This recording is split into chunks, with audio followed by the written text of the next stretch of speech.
Welcome back, guys. This is the fourth podcast of the From the Ground Up podcast with Brandon and Drew Caldwell. Number 4. Number 4. We're here. Today, we're going to be going over lessons that we learned in 2024, but we wanted to do kind of a little bit of a mix-up on this one. Instead of just us sitting here pre-scripting the podcast and then kind of giving you our brain after being able to think on the subject for hours and hours, we wanted it to be kind of more off the top and a little bit more authentic. So we have 4 questions each for each other on revolving around lessons that we learned in the past year. I don't know Drew's questions, and Drew has no idea what my questions are. Yeah. But that way you guys are kind of just sitting in as a part of the conversation. You're not listening to 2 guys act like they have the answers or know the answers. It's more just you're listening to 2 guys talk about what they've learned in the last year and how they're going to move differently in business and endurance moving forward from those lessons. So Yeah. And then I guess you kind of want to give like a recap real quick. Coming up 6 days is Racoon. We're going down to Huntsville, Texas, and we're bringing everything with us. So y'all will be seeing in a podcast after Racoon. Same as usual, Sunday or Monday next week. Y'all will get a recap of Racoon. But yeah, exciting. So we're going down there. I think Drew's leaving on this upcoming Wednesday, Mm-hmm. and then we're flying down on Thursday. that Thursday, Mm-hmm. and the race is on Saturday. It starts at 12 p.m. I want to say Central. What are you talking about? The race? What day does it start? You said 12? Yeah. No. The Okay. race starts at 6 a.m. Oh, the race starts at 6 a.m. Didn't know that. That's Bear Ranch. Got it. Bear Ranch starts at 12 in like the afternoon. Got it. Okay. So it starts at 6 a.m. on Saturday. We'll post a lot of updates on Drew's Instagram.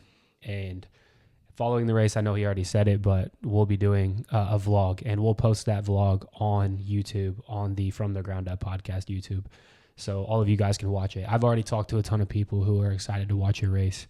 Mm-hmm. I think that the 100-milers and last man standings are just fun to watch in general because you get to, if you film it correctly, you get to kind of be a part of the pit crew. Yeah, it's cool.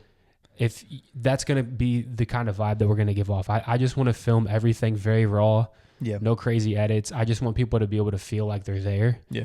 For an hour or so. That's what I enjoyed so much about watching like Nick's races. But also too, I'm going, which I don't know how these races work with internet connection. I mean, you're kind of out in the middle of nowhere with any of these races. Mm-hmm. But if I do get connection, I do want to try and live stream on Instagram. Yeah. Because I didn't do that with the last race. So yeah, we'll definitely try to get some live streams up. We'll get a lot of picture updates, and it'll be a good time. But for this podcast specifically, we're going to be talking about lessons learned 2024 and how we're taking those things that we learned into this year and how it'll shape how we think about business, endurance, and how we move differently in the future. So, Drew, if you want to start it off, you can ask the first question. Yeah. First one I got is, what is the single most important lesson endurance training has taught you that you apply to business? Ooh, that's going to be one that I've learned in the past 2 months. All right. When I first got in, this will all tie together, and I'll give the overall lesson at the end. But when I first got into endurance, it's the same thing with getting into anything. You almost have the newbie gains. So everything goes your way in the beginning because you start out running like a 10-minute mile, and then it's like a 9:30 pretty quick, and then it's a 9, and like you're just winning, and it's so fun. Business or anything, not even just owning a business, working for a company, the exact same thing. You start out in the very bottom, you work your way up, and I don't want to say it's easy because you have to grind your ass off and spend a lot more time than most people, but you work your way up just kind of like by the way things work. You put in the time and the reward is after that. The further you get into endurance training and in business as well, it's like the saying of what got you here won't get you there. Mm-hmm. That applies 100%. And for me specifically right now, that's having my foot injured or having something going on with the tendon in my foot where I can't run. And I think I began to, and still do, and I'm working through it, but tie so much of my identity into being able to run and post about working out or running in general, that you forget why you started it in the first place. And I've had to learn how to adapt in the past, I would say 2 months or so. So that's why I bike all the time and I do circuit training, because I can't run. Mm-hmm. But the lesson that taught me is adaptability. And I've talked to one of my good friends about this recently, but I think that discipline comes from adaptability. I think adaptability breeds discipline, because for me, it was always like, if I don't run every single morning, Mm-hmm. I'm not as disciplined as like I said I was. And it even could be because of an injury, the reason you're not running, but that's not the case. For me, it's more about the daily action towards something. Yeah, 100%. If you can't run because of your foot, then you bike. Mm-hmm. If you can't bike and you can't run, then maybe you'll learn how to swim. If you can't swim, maybe your ass is on the elliptical at the gym. But what that taught me is that it's not really like the activity in itself, it's your ability to stay focused on a goal, even if it seems like everything else is working against you. So adaptability, that's what endurance has taught me. And that's even in races, dude. Like when something, like you go into a race, maybe you were sick 2 days before that, and maybe something happens during the race that you didn't anticipate. You always got to adapt. And something always does happen. Always. I mean, you're not going to get through anything without having something happen, and it just matters whether it's on a bigger scale or a smaller scale. Like, 100%. You can deal with the bigger stuff. Like, little stuff's not going to bother you as much. 100%. It's going to happen every single day. But I agree. That's a big one. Yeah, that's especially that you can definitely relate to business. That's my first lesson. So, being adaptable makes you lethal. That's what I'm saying. Now I got a question for you. Yeah. I do want to ask this one, just because. Mm-hmm. I know what your answer will be, and I liked it. What was the most impactful mistake you made in the past year, and how will it shape the rest of your life? Mm-hmm. So I kind of talked about this. Moving down to Bowling Green, like getting in, I'd say like a new transition, like moving to a different town and working the store 7 days a week and training on top of that. I almost felt like, I remember calling you one night and being like I don't know if I am like disciplined. Like I feel like I'm lacking discipline, because I'm not like the typical like person. I'd wake up in the morning and I'd go straight to work. And then I'd get off work and then I'd run. And I'd go to sleep and I'd do it again. And like for most people, like their schedule might look like I get up at 5 a.m. and I go run, and then I come home, I eat breakfast, and then I go to work. That's me on people. Yeah, and then they come home, they eat dinner, and they go to sleep. And like, but your schedule was completely different. My schedule is flopped. Yeah. And like initially, like I feel like I'm lacking something. But the lesson I learned from that was like, you can do whatever you want. You know what I'm saying? Like you do whatever works best for you. And it doesn't have to be like everybody else. And I don't think there's like a one size fits all for anything, like in business and endurance. And I think everything just comes down to like what works best for you. Yeah. And you make your own schedule. Yeah. I think the further we get into this, you hear a lot of people who are ahead of us talk about the exact same thing.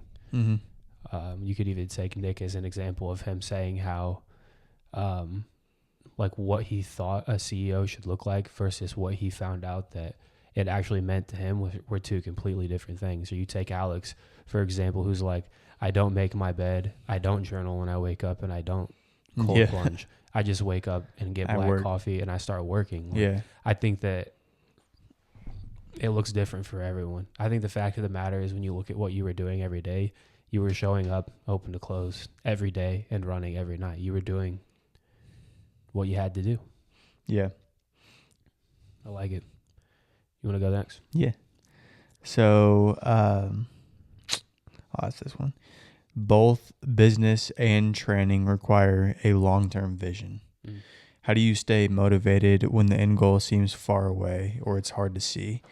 I guess you kind of already answered this. with like the beginning, things are fun, but like, how do you stay motivated whenever you do have like a long-term goal in business or in training? I'll relate it to training specifically because I don't think that I've been in business long enough to actually give, you know what I mean? For me right now, the biggest thing in business is just don't stop. Just, and I think the rest we'll learn as we go. Yeah. But in training, endurance specifically, how do you stay motivated? You're saying whenever it's a long training prep? Yeah, I mean, it'd be like a bigger goal, like, or say like physically, like whenever you weren't at a point like you want to be at, like how do you stay motivated whenever something seems so like out of reach? Mm-hmm. I guess this would be like kind of like for somebody else. Mm-hmm. What advice you'd give them, like if they were training for something or they wanted to look a certain way, like it seems so far out of reach. Like how do you stay motivated if, say, it takes 6 months and like you feel like nowhere close to where you want to be? I think this answer is going to vary for everyone. Mm-hmm. I really do. I think that because I'm going to sit here and say something along the lines of you have to figure out what motivates you. Yeah. But that's not, I don't think that actually helps anyone. If it were me, I would tell a lot of people about what you plan on doing. And I think a lot of people disagree on that. I think that there's people who are like, keep your goals close to you. Don't tell other people what you plan on doing because they'll shoot it down. You just have to believe in yourself, that type of thing. I disagree. I think that when you tell a lot of people about what you're trying to do, the moment, like let's say you have a 12-week goal, right? Let's say you're going to run, you're like, I want to run a 3-hour and 30-minute marathon. Okay. And you don't tell anybody. Only you know that. I think a lot of times the reason people do it that way is because they know they're going to give up or they know they're going to fail. So when they do, they didn't disappoint anyone. But what they forget about is they disappointed the one fucking person that truly matters, and it's you. Because if you don't do something that you promise yourself you're going to do, the long-term detriment on that, for me personally, it ends up fucking you up in the long run because you don't trust yourself to finish what you start. Yeah. So my thing is if you tell a lot of people about it or like, hey, I'm going to compete in this, however that looks for you. Maybe you stand up in your local Bible study group and you're like, I'm going to, you know what I mean? Yeah. You tell like 10 to 20 people that you're going to do something, or maybe you make a post about it, whatever it may be. Yes, no one probably cares as much as you think they do, and they don't. But at the least, 4 to 5 to 6 weeks in, whenever it starts feeling the way that it should, I'm telling you, it hits different when you know that you've put yourself out there like that. Yeah. Yes, you are doing it for yourself. I know some people may hear that and be like, so at that point, are you doing it for other people or are you doing it for you? Mm-hmm. I'm just telling you, like when other people know about your goals and your aspirations, it does hit differently. And at that point, I don't think you're really relying on motivation. It's just more, you know that when you finish it in the end, you'll trust yourself a little bit more. I'm not huge on motivation. I think that shit comes and goes. I'm listening to David Goggins' book right now. Mm-hmm. That's his biggest thing is motivation is bullshit because motivation comes and goes. It is. I do think it's a tool though. Mm-hmm. I don't like saying it's bullshit. I think it's a tool. Like I mean, he describes it in that way too. Like, yeah, it can make you. The way he described it, he used like an analogy of like motivation is someone like gets the motivation to go on a run and they're in Chicago at this time of the year and they go to walk out their door and it's freezing cold. They go back in and sit back down on their couch and start watching TV. Yeah. But like for someone that it's more than just motivation, like it's more than that. Like they actually like want it. They go out there, they feel how cold it is. They go back in, they change their clothes to something a little bit warmer, and then they go back out there and run. You know what I'm saying? Yeah. It's more than motivation, for sure. It is. Yeah, I think it's figuring out what drives you, truly. And I think that you figure that out whenever you get through that first hump of like, I don't want to do this, and then you do it anyway. So my question to you, my next one, would be, why do you run 100 miles? And then I put why. Why? Yeah. Think about it, dude. Like, think about it. There's so many people who, if you ask them to run a 100-mile race, they would say, why the fuck would I do that? Yeah. Or, like, what's the point? I mean, marathons exist. You didn't get into marathons. Like, why? What are you getting out of doing it? I guess that's what I was trying to find. You know what I mean?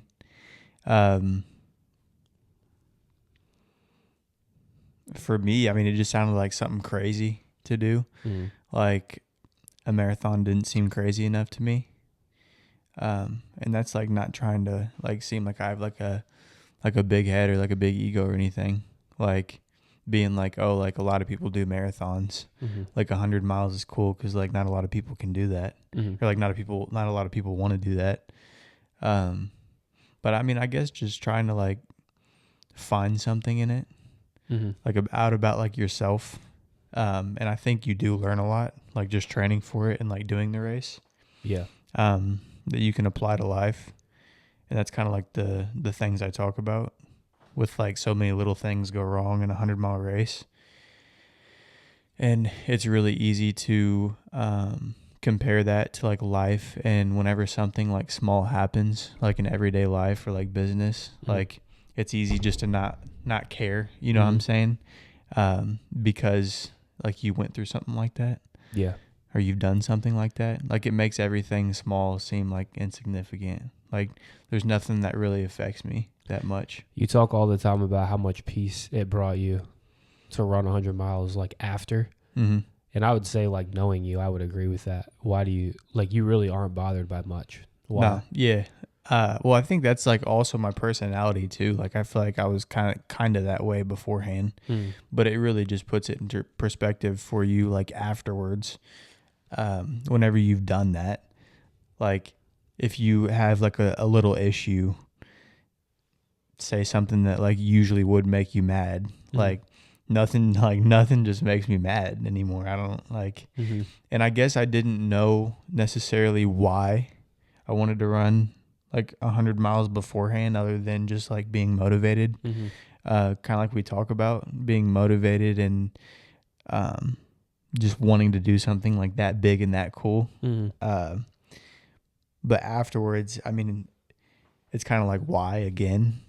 Like, why do another one? And I think it's for that reason, because it's so addicting, that like feeling afterwards of like, I've done something this hard that I can do anything. Like I can get through anything. Nothing bothers me. I like that. But I hope that kind of answered it. Yeah. Yeah, you got that. I'm still trying to figure it out, if I'm being honest. I'll figure it out as I go. I'll learn more. For my third question, if you could go back to 14 to 18-year-old Brandon, what's one lesson that you've learned now that you'd share with him to help him avoid in the future? I don't think that I like saying avoid. Do you know what I mean? That's fair, yeah. Because I think that if I were to tell myself anything that's going to happen or to avoid, I don't think that I end up being the human that I am now. And I want to be the human I am now. So, but if I were to give a piece of advice, I guess how you change that question is like, if you could convince yourself to like truly believe like what you're saying is true, like the advice that you're giving to your younger self, then essentially like what's the biggest lesson that you've learned that you'd share with like your 14 to 18-year-old self that you could help your younger self realize? I would say to pour into anything that you're currently doing, even if you don't think it's the end, like the end goal. Do you know what I mean? Yeah. Like you could be, for me at that time, it would be, it was baseball or it was sports. And then after that, it was waiting on tables in school. The reason I say that and always go back to giving everything you have to what you're currently doing is I think in the same way of you running 100 miles, I think you find out a lot about yourself in the process.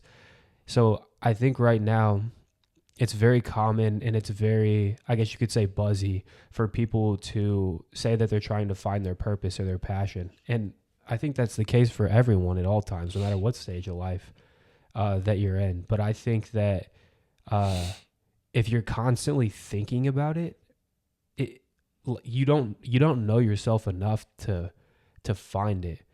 And I think 14 to 18-year-old Brandon, same as 25-year-old Brandon, don't have it figured out, but wanted and want to be successful so bad that you're always thinking about the next thing.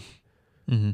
But I think that if you immerse yourself in the position or place in your life that you're in enough and give everything you have to it, regardless of how you feel, I think you find out a lot about yourself and where you're at that point in time. And then it becomes a lot more clear on what, if anything, you need to change. Mm-hmm. I don't think there's any way of figuring that out if you don't give it everything you have. Yeah. I'll give you an example. Like if it's just waiting on tables, if you show up and you give everything you have to, let's say you're waiting on a family, right? And then you're waiting on a group or a company that's also, and you give everything you have to those tables, I'm sure in that moment you learn something about the company that those people work for or are building as they're eating, because you just start asking them questions. Same thing with the family. A lot of times people take a little bit of like curiosity into your life if you're waiting on their table. So they're like, hey, like, what are you doing in school? You know, and you respond to them and you tell them what you're doing. And next thing you know, you meet people, you make connections, and they see that you work your ass off. Waiting on that table could lead to something completely different. And I think that, like a different opportunity, or like, yeah. So that's the lesson I would give to younger Brandon is like, yeah, brother, you may not end up being a pro baseball player, and you're not going to wait on tables and go to school the rest of your life. But if you just you chill out on that and you just give everything you have to what you're currently doing, you'll figure it out. Because I know that it feels like time is flying, and it is, but the more you dive in, you'll find a lot more out about yourself. And that's what I would communicate. I like that. And I still don't have it figured out at all. Yeah, me neither. But I think that would younger Brandon, that would ease younger Brandon's mind and know, okay, like this is where I'm supposed to be. Mm-hmm. And even getting a little deeper into that, I'm not super, or I haven't been, I would say, in my life, super religious. Truthfully, I haven't. We went to church a lot growing up, and I played my part in that and did it. But when I got into college, we went to church on Christmas and Easter. Yeah. And then sometimes we'd go like every Sunday for like maybe like a month or so. Yeah.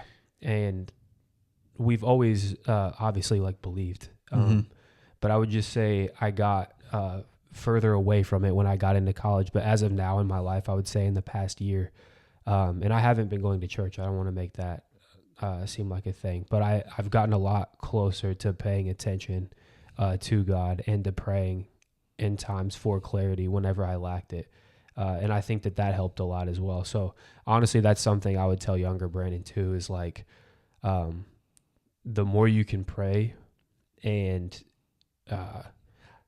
I don't want to say submit, but like almost ask for guidance and ask for clarity, you do feel a lot better on situations rather than just kind of banging your head against a fucking wall all the time. So yeah, there you go. There's that. Yeah, I like that. All right. Next question I got for you. Mm-hmm.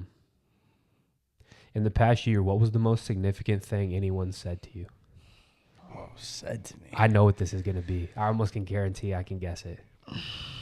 You might have to help me answer this. Or what's the biggest lesson you've taken away from somebody that you've met? You could frame it that way too. I've learned from a lot of people. Mm-hmm. What were you thinking? I was going to bring up Patrick. Yeah. Because I think it's applied to a lot in life. But I mean, you can kind of talk on that too, though. Yeah, I want you to give it though, because you're the one who relayed that message to me, and it made a big difference in my life. The don't get in a hurry to make a bad decision. Are you talking about that one? Yeah. Yeah. So Patrick is Taylor's dad, my girlfriend's dad. And he's helped us out a lot, just like talking to him, meeting him and having lunch or whatever it may be. But his biggest piece of advice to us in like the business world or just in life in general is just don't get in a hurry to make a bad decision. And he says a lot of smart stuff. So honestly, you could take anything from anything he says, but that is a big lesson. And I think it just kind of makes you realize, and it kind of happened at the same time too, that like a bunch of other stuff had happened, like even with like Nick and like Nick talking about it, like he was always like next thing. And like he never like chilled out. And like you see like Nick come to that realization, like in his life, talking about Nick Bear. Yeah. And then you hear Patrick say that to us and it's like sometimes you just need to like chill and like just take it in and like, take your time with it. But I think we could translate that lesson to any young person that also listens to this. Because I've had someone reach out to me and say, like, I'm in school right now and I was in a similar position that you were in. I know I don't really like school, but I don't know if I'm really doing the right thing. I think I'm going to drop out and go do this. While I'm not the biggest advocate of college, I think that could even apply to someone like that who's listening. Is like, don't get in a hurry to make a bad decision. And I think that even plays into what I was talking about before of just giving everything you have to what you're currently doing. Because if you don't know what you want to do or who you want to be, I think that at least giving your all to whatever you're currently in, you'll at least figure out what you enjoy about certain situation or certain place, job, school that you're at in life. Yeah. You were the one that gave me that lesson from Patrick though. So I wanted you to be able to say it out loud and speak on it. Yeah. That's a big one. I do have another question though. I'll let you answer this one. Yeah. This is very simple. How often do you doubt yourself? Every day. Actually. Yeah. I mean, it's not like a... Are you being serious? It depends what you talk about though. Because I mean, like I think there's always doubts in your head, but it's always just like getting past that. You know what I'm saying? Like what are some of your doubts? I mean, like right now, it's like next week, am I going to finish in 24 hours? Like, it's just things like that. But I mean, you just remind yourself of like what you're capable of. And then I go out and today I'd go out running my 13-mile training run. And then I'm like, all right, yeah, I'm good. You know what I'm saying? But it's not like a doubt that just like sits in your head. Like I think everyone has doubts about something or like anything. Not like big doubts, but you're going to run into something often. You know what I'm saying? Like it's just like realigning yourself and like reminding yourself of like what you're capable of. What would you say? How often do you doubt yourself? All the time. I mean, I think everyone has doubts. Every day. And I mean, I feel like it's good to hear that too. Like being someone else, like listening. I think it's even when you win. When you win really big. Well, yeah, dude. And we had that conversation too whenever I was in Bowling Green where you have people like make comments like about being like a 19-year-old and like, oh, you moved down to Bowling Green, like you opened a store, like you're running a 100-mile race, like all this stuff. And I'm like, I don't feel it. You know what I'm saying? Like, I don't feel like I'm like doing anything that special. Yeah. Yeah, I think, I mean, you're going to have doubts, especially how I said it too, like being like an overachiever and like wanting a lot out of life and like wanting to become successful and like the way you were talking about, like I feel like it comes with that. Like if I didn't have doubts about myself or like if I didn't like doubt my abilities or like was like unsure, like I feel like I wouldn't have any drive to like fix anything. You know what I'm saying? Are you saying doubt comes with drive? I'm just saying like whenever I doubt my abilities, like it's a lot easier to find that drive within you to like figure it out and like get past it. That's what I was trying to get out of you. I think that they both come together. Yeah. I think you can't have one without the other. No doubt. It's like I think when people are like never doubted myself, never, you know what I mean? I don't know if I think that's a normal emotion for everybody.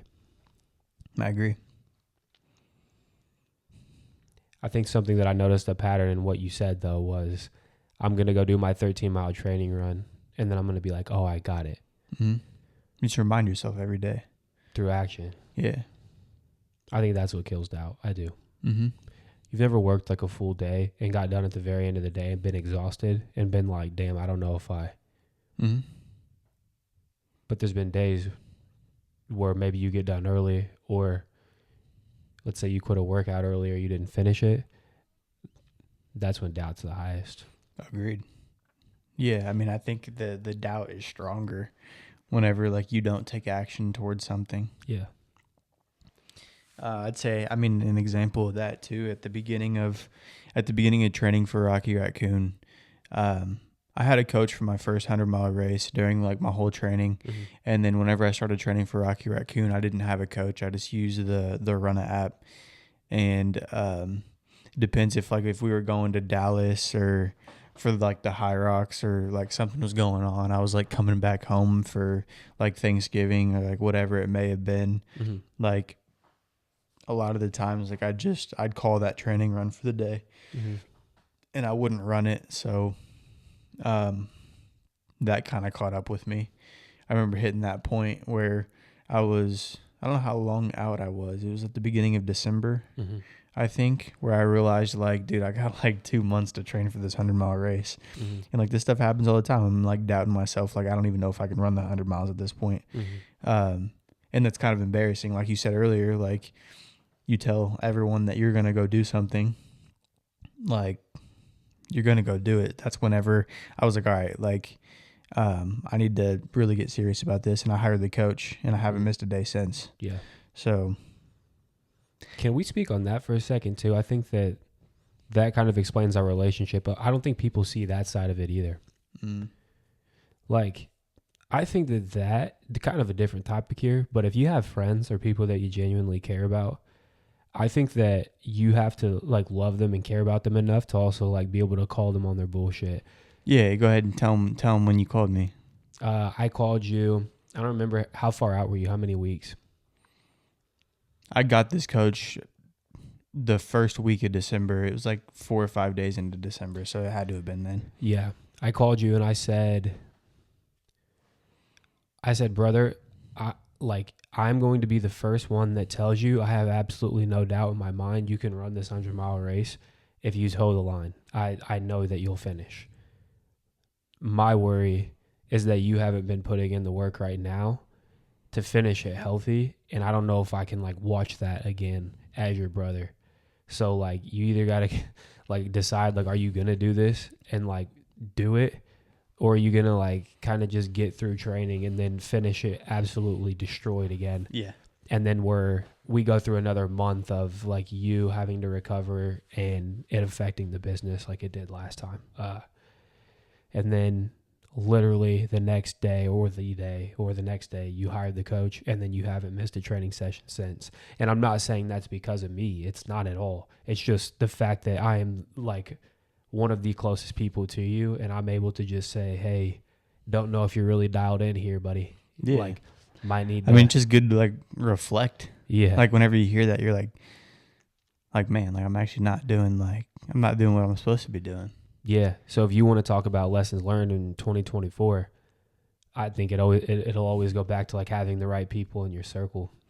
I think another big lesson is like no matter what it looks like from the outside, like not everyone has like it figured out like you think. Oh, fuck no. Like, dude, I feel like it'd be easy to like hear like how my like last year has played out, and like believe me, like I'm not anywhere near what like we haven't even started. Yeah, what you'd think I'd like, what you think I am. You know what I'm saying?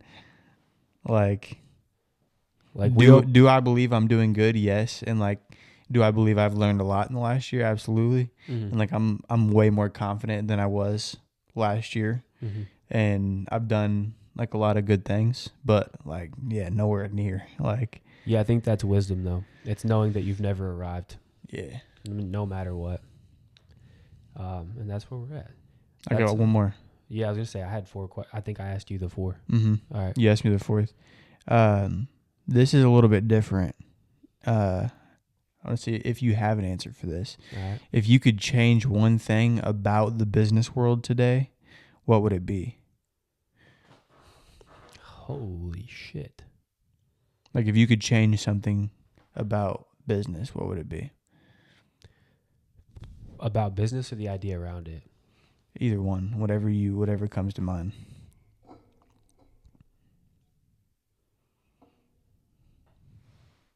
I think that I know exactly what it is. I would say that I wish we could change this narrative around working a 9 to 5 being a bad thing. Wish we could change that. And I'm not even someone who enjoys that. I'm someone the opposite. Like I enjoy my freedom of building a company and working all the time. Yeah. No matter where I'm at. But I think that in business you need all types of players. You need people that just are down for the mission, that want to help build whatever the vision is. You need people that create the vision. You need people that facilitate between integration and the vision. Like you need each piece of it. So I would say as someone who was like 18 and 19, and I'm still in the very beginning phases of business and figuring it out. But if you're like 18 and 19 and you know that you want to do business and you're scrolling social media, all you'll see is how 9 to 5 is shitty. 9 to 5 is like a trap, that kind of thing. A 9 to 5 might be what you need for the next 1 to 2 years to figure out what you enjoy about business and what part you want to take and make your own eventually. It's like, I think there's value in business no matter where the fuck you're at.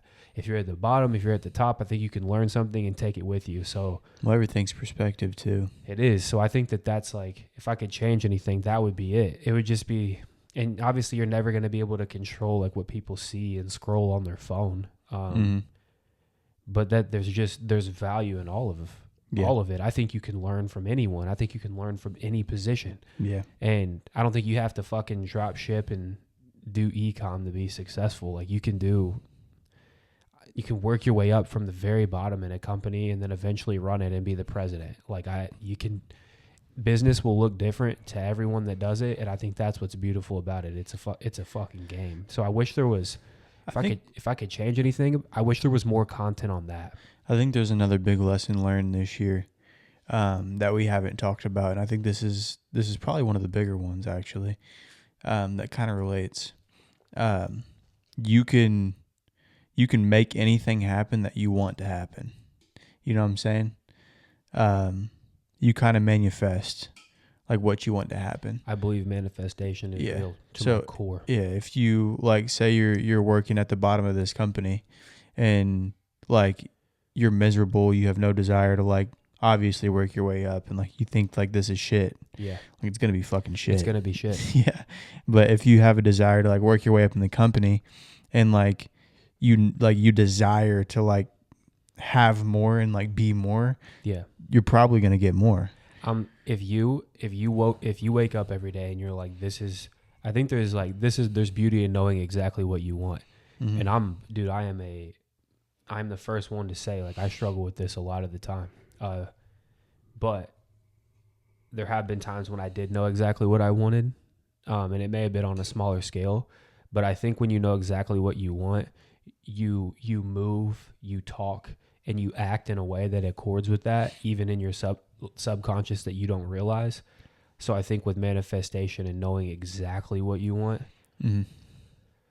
I think that's how you make things happen. That's why I think reflection is so important. That's why I think that us starting this podcast was so important, because it is a time for us to sit down and talk through our ideas and everything we've learned and fucked up. And it can also be a reminder too, because you can look back and watch episodes and be like, oh yeah, but you're this is how I thought.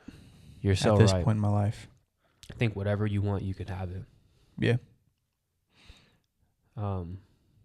Dude, that's all I got. That's all I got too. That's all I got. That's a different style podcast for sure. Yeah. And let us know too if you guys have any questions, you can drop them in the comments, and like if that may be something that we can do is like a Q&A. Which I mean, obviously we don't have the answers to everything, but and like that's like we've talked about that, but like Yeah, no, I would say like no. If you're like 14, maybe obviously it's different. We could give advice. Yeah, but I don't. It wouldn't be advice type questions. It'd just be like, if you were sitting with your friends and you were also trying to build your own thing, what would you ask? What would you ask your friend that's sitting across from you that's going through the same thing? Yeah.